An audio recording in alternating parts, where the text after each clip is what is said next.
Camera. So you press this to open, and if you want to park, just press this. So this is longitudinal, like this. So I will also open the other one. So to open, you press this.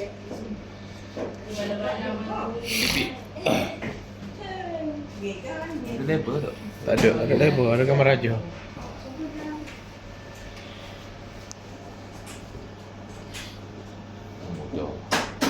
Yeah, you will get more practice with this later.